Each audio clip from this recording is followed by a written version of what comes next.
Hi, everybody. My name is Mary Vernaccio, and I will be explaining citizenship theory and how it relates to animals and people.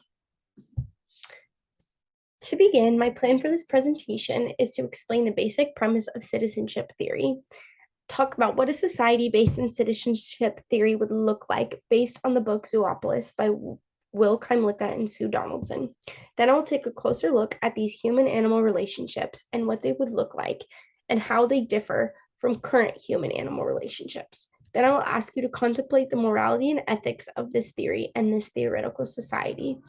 Lastly, I will examine how this relates to course concepts. So to start, what is citizenship theory? Citizenship theory states that domesticated animals, while they cannot participate in politics, should still have their rights, preferences, and interests represented. Donaldson and Keimlicka suggest doing this by having representatives in like office that can advocate for animals and policies that take animal well-being into consideration. While they recognize that this cannot be the case in every situation, and this is the flaw with their theory. So, what would a day in the life look like? Sue Donaldson and Will Keimlicka really focus on this idea of inviolable rights in their book Zoopolis, which are rights that cannot be infringed upon at any time. And they would want, like, humans have these rights, such as like the right to live without being killed, or the right to not be hunted, or the right to just make their own choices. And so in Zoopolis, they suggest giving these rights to animals as well. So in this society, like, everybody would be vegan because we would be treating animals as equals and we wouldn't want to eat them. Animals would have representation in politics. Wild animals would stay in the wild because this theory really only is extended to domesticated animals, because they are the ones that over thousands and hundreds and thousands of years have been bred to be domesticated and to like live with humans. But essentially, like, the animals could choose where they want to be and what they want to be doing. So this society would be different from our society now, because where we have like service animals and pets,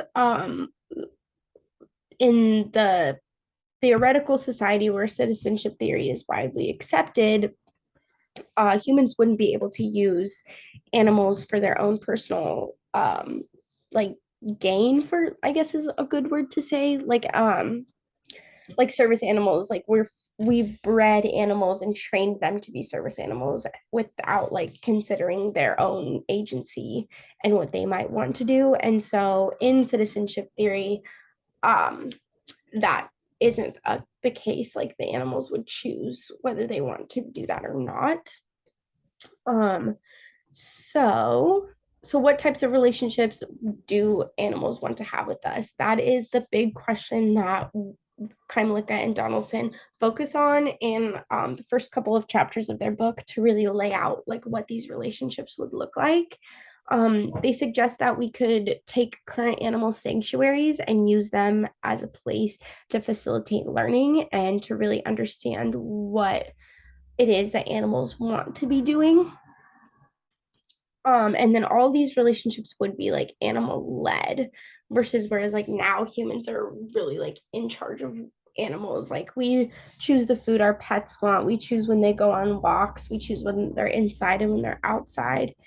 And in this theoretical society, the animals would be choosing that. So the biggest thing that I wanted to talk about was like this ethical dilemma.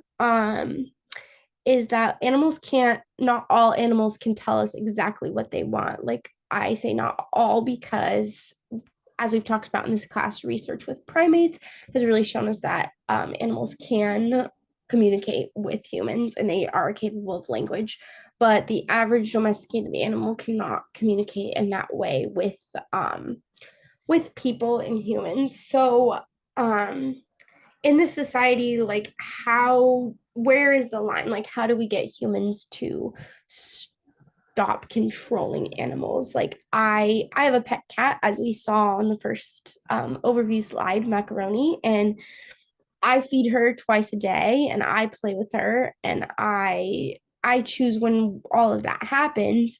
And sometimes she'll come and show me that she wants to play and we'll go play. But in this ideal society, like she would have access to whatever she wanted, whenever she wanted it. I wouldn't be in control of that.